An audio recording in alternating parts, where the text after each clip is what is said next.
Derechos y Acción, un podcast de la Defensoría del Pueblo de la Nación. Producido y realizado íntegramente por el área de comunicación para compartir diferentes temas de interés general y del accionar de la institución. Conducen Estefanía González Isola y Fernando Almirón.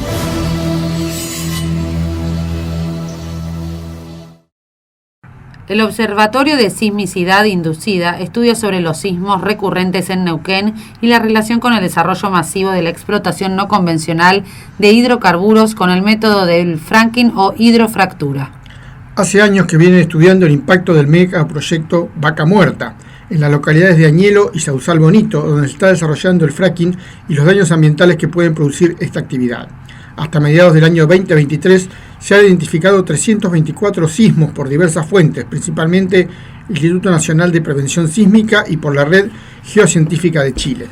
Para hablar sobre el tema estamos en comunicación con tres personas. Por un lado, el geógrafo y docente universitario Javier Grosso.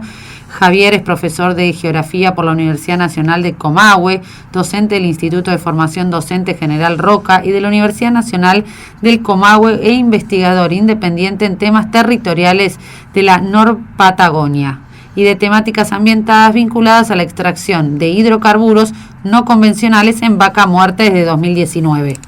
También estaremos con Guillermo Tamburini Beribú, doctor en Ingeniería por la Universidad Nacional de Rosario, ingeniero en Cartografía y Geodesia de la Universidad Politécnica de Valencia, licenciado en Geografía de la Universidad Autónoma de Barcelona y además especialista investigador del CONICET en glaciología andina y en conflictos territoriales ambientales derivados del extractivismo. Y por último estamos con Miguel Ángel Di Ferdinando. Miguel es licenciado en Ciencias Ambientales por la Universidad de Buenos Aires, docente universitario e investigador independiente en problemáticas ambientales vinculadas al extractivismo. Hola Javier, hola Miguel, hola Guillermo, ¿cómo están? Gracias por estar con nosotros. ¿Cómo andan? Buenas, ¿qué tal? Bueno, queremos que nos cuenten un poco, para empezar, ¿qué se considera fracking o fractura hidráulica? Vamos con Javier primero, por favor. Bueno, como bien ahí mencionaban, estamos investigando 4 años temáticas relacionadas al fracking. El fracking es una técnica para extraer estos hidrocarburos que se los denomina no convencionales. Son no convencionales a diferencia del hidrocarburo convencional, que era, para hacerlo muy sintético, el de más fácil extracción. En cambio, el no convencional, la única forma de sacarlo es mediante el fracking, es decir, la fractura de la roca madre, de la roca base, en este caso la formación geológica Vaca Muerta, de ahí viene el nombre que ya es tan recurrente en estos últimos tiempos. Ese hidrocarburo está contenido ahí, pero para sacárselo tenés que inyectarle a pozos de gran profundidad una gran cantidad de arenas silíceas, de agua, hasta 80 millones de litros de agua por pozo, para que se den una idea, y cerca de 40 o 50 químicos que se mezclan, se hace un lodo y eso se inyecta en la formación a la que se quiere ir a extraer o gas o petróleo, hidrocarburos, y a partir de ahí se extraen estos hidrocarburos no convencionales. Eso es el fracking, una técnica de extracción de hidrocarburos no convencionales. ¿Y la fractura hidráulica? El nombre que las compañías prefieren escuchar es fractura hidráulica, y fracking es una denominación a la cual le quieren escapar un poco porque tiene como más un efecto más invasivo y de comunicación. Pero es eso, la fractura hidráulica es la rotura hidráulica con mucha presión de la roca base para extraerle el hidrocarburo que está contenido ahí. Miguel, ¿desde qué momento comenzaron a ocurrir sismos en las cercanías de Sausal Bonito y Añelo? La sismicidad asociada al fracking comienza fuertemente a partir del año de fines de 2018 y 2019. Sausal Bonito, Añelo son localidades ahí en la provincia de Neuquén, cerca, están todas en esta zona que se conoce como Vaca Muerta, pero no tenían antecedentes sísmicos, no habían sismos hasta ese año. A partir de, ya te digo, octubre, noviembre de 2018, ya habían habido algunos sismos aislados antes, cerca de los pozos, pero a partir de ese año empieza masivamente a producirse la sismicidad, que hoy ya contabilizamos como 464 sismos desde ese momento en una zona en la que no existían antecedentes sísmicos. Eso es lo que nos llevó, bueno, a publicar con Guillermo toda una investigación relacionada a, bueno, ¿por qué decimos que está asociada al fracking? ¿Por qué decimos que es sismicidad inducida por el fracking?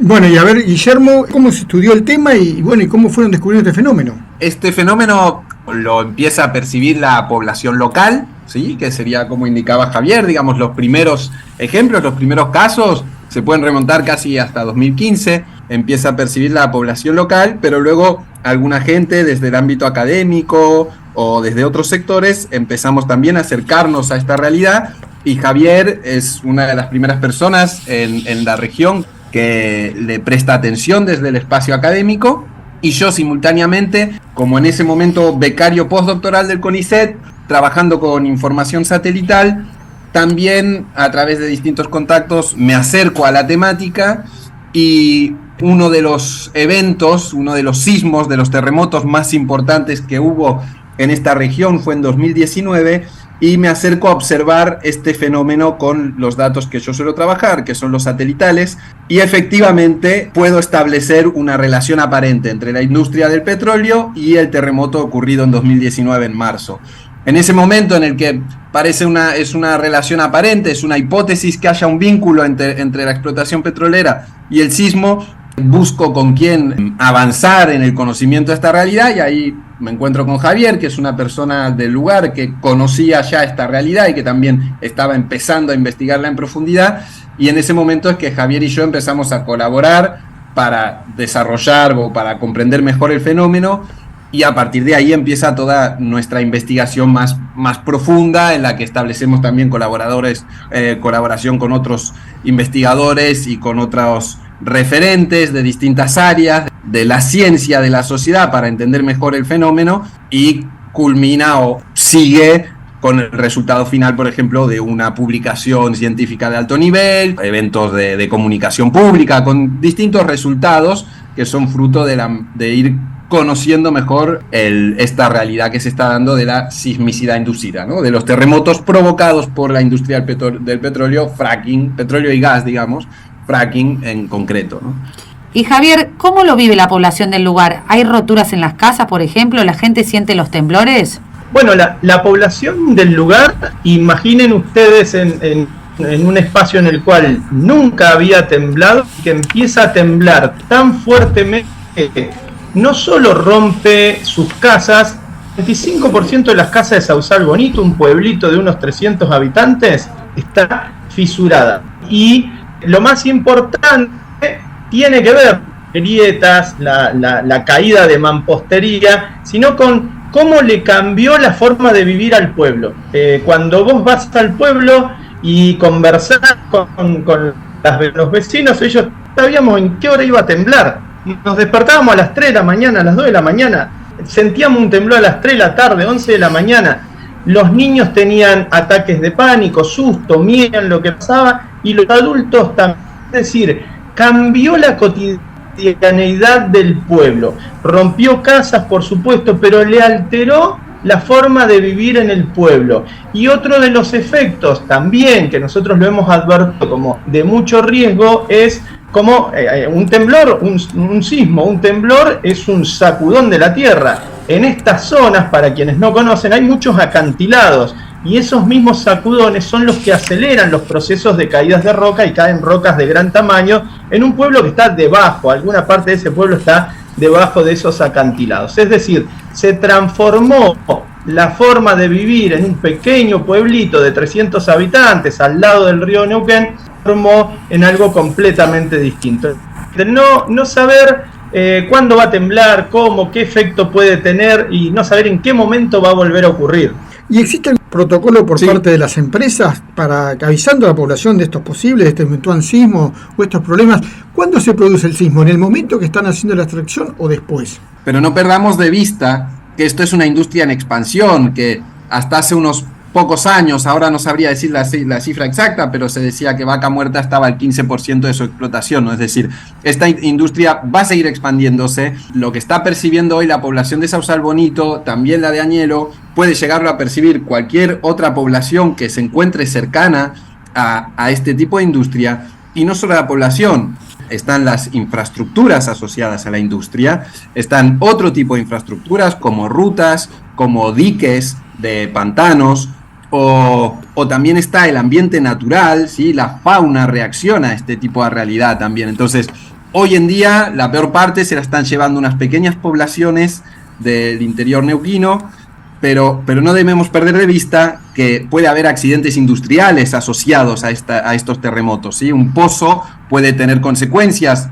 en función de la ocurrencia de un terremoto. Un pozo, un gasoducto, un dique de un pantano puede ceder, ¿sí? Es decir, no debemos quedarnos solo con la imagen y la desgraciada imagen de que esto lo está viviendo una población de 300 personas, no, esto puede llegar mucho más allá en la medida en que además Vaca Muerta se prevé que se desarrolle mucho más, ¿sí? Y no debemos verlo solo como algo que está pasando en un lugar remoto que solo afecta a unas pocas personas, ¿no? Que obviamente eso no lo excusa, pero tampoco debemos quedarnos solo con esa imagen. Dicho esto, bueno, contestando a la primera pregunta de Fernando, no podemos saber en qué momento sucede un sismo, eso nunca se sabe. Sin embargo, sí que es cierto que nosotros llegamos a un punto en el que estamos superando un poco la teoría, ¿no?, de lo que es la sismología o la geofísica, en la que empezamos a tener cierta capacidad predictiva, porque nosotros en este caso no son terremotos naturales, son terremotos provocados por la acción humana. Entonces nosotros sabemos que si la actividad industrial llega a determinados picos de trabajo, sabemos que es muy posible que generen un terremoto. Es habitual que el terremoto ocurra en las horas próximas a la actividad de fractura hidráulica muy intensiva. Es habitual, lo hemos visto en la zona, y si hay pozos fracturando con mucha intensidad, es habitual que a las pocas horas haya terremotos, pero también es cierto que esos mismos terremotos pueden llegar a suceder días, semanas, meses, o hasta incluso podría ser que un terremoto asociado a la actividad del fracking o de otro tipo de industria o de otro tipo de pozo se desencadene incluso algunos años más tarde. También es posible. Lo más habitual es que se den un plazo relativamente cercano a la actividad intensiva en el pozo. ¿Ustedes han presentado sus informes a los gobiernos locales y nacionales? ¿Han obtenido respuesta? Y no como ocurre en otras cuencas convencionales del mundo, como por las de Estados Unidos o Canadá, donde es el Estado el que establece lo sísmico. ¿Qué es un semáforo sísmico? Un semáforo sísmico es una forma de controlar donde si vos sos la empresa que está fracturando y producís un sismo, imagínense de magnitud 8 o 2, eso puede estar como semáforo verde, es decir, podría seguir fracturando. Si tu el sismo que producís es de una magnitud entre 2 o 4, eso siempre es relativo a cada cuenca. Sería semáforo amarillo, tenés que espaciar las operaciones de fractura. Y si generaras un sismo de magnitud 4 o mayor, tendrías que frenar tus operaciones. Esto es relativo a cada sector. En Estados Unidos, Inglaterra, lo regula fuertemente el Estado. De hecho, en Inglaterra puso un umbral tan bajo para el semáforo rojo que directamente, de hecho, se transformó en una prohibición del fracking desde 2019,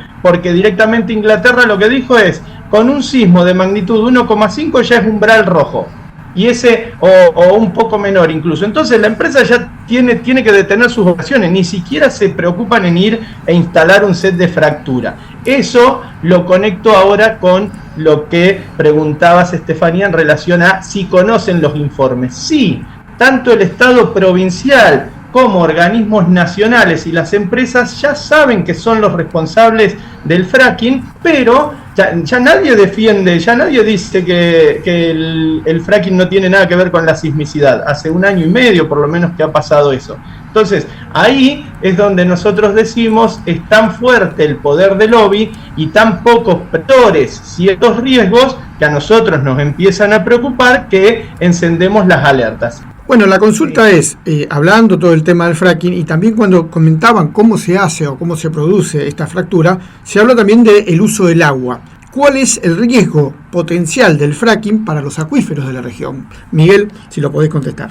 Bueno, un poco por todo lo que vienen diciendo Javier, Guillermo, la propia tecnología de fracking involucra inyectar agua mezclada con aditivos químicos, mezclada con arenas, para poder hacer fracturas. Las presiones que se manejan son altísimas, algo que no ocurría en los yacimientos convencionales, esa inyección a elevadas presiones que también está relacionada a los sismos. Y esa inyección que se realiza de enormes cantidades de agua dulce que se mezcla con aditivos y con otras sustancias, hace que las cañerías, las cementaciones de los pozos tengan mayor tasa de accidentes que la industria convencional, tengan mayor chance de perder su integridad. Esto está comprobado, de hecho, porque se han disparado los accidentes a partir de la aparición de la explotación de no convencionales en Neuquén. Año a año, a medida que se baten récord a la producción de no convencionales, también se baten récord de incidentes. Y los incidentes que ocurren en el subsuelo, cuando se pierde integridad en cañerías, en cementaciones, la migración de esos fluidos a los acuíferos es prácticamente irreversible por lo costoso que podría ser remediarlo. Es un proceso irreversible ese tipo de contaminaciones. Y no solamente los pozos cuando son fracturados, también parte del agua, gran parte del agua que se inyecta con los aditivos y con las arenas, vuelve a la superficie, entre un 20 y un 30%, es lo que se denomina flowback o agua de retorno. Esos grandes volúmenes de agua que vuelven a la superficie son agua tóxica, ya no es agua dulce, es agua que no se puede volver al ciclo hidrológico. La mayor parte de esa agua se está inyectando en el subsuelo. El basurero para esa agua es el subsuelo. Y eso está siendo monitoreado por las propias empresas. O sea, no hay un control eficiente por parte del Estado de cómo es la situación en esos pozos sumideros, además de los pozos donde se realiza la fractura hidráulica. Realmente estamos con una carencia de información total y una ausencia de los organismos de control en la fiscalización del subsuelo, en un proceso que una vez que se constata, si se constata la contaminación de los acuíferos, no se puede revertir, es imposible por los costos que conlleva, y encima se está haciendo la fractura hidráulica en la cercanía de los principales ríos de la región. El más comprometido es el río Neuquén. Se está haciendo fractura hidráulica a metros de los principales ríos de la región, que esos ríos tienen asociados acuíferos que se denomina, que son los acuíferos que están en las planicies de inundación de los ríos. Estamos en una situación crítica y ni siquiera se tomó el resguardo de que por lo menos haya una distancia suficientemente segura hasta tanto en cuanto no se puedan hacer estudios a mediano y largo plazo de la afectación de los acuíferos. Estamos hablando de que las empresas están haciendo por su cuenta experimentos y el Estado va por detrás, las autoridades de control ambiental, de lo que están haciendo las empresas, en vez de ser las que están adelante diciendo, bueno, no, pará, tenemos que controlar, tenemos que medir, tenemos que saber cómo impacta esto en los ecosistemas, en los acuíferos, en las aguas superficiales. Le agradecemos a Javier, a Miguel Ángel y a Guillermo por los conceptos que han vertido, por la investigación que están haciendo y por supuesto por esta alerta para la situación tanto ambiental como poblacional de la zona, que también es muy importante. Muchas gracias y a continuar con la investigación. Muy bien, muchas gracias a ustedes. Hasta luego, gracias. Hasta luego.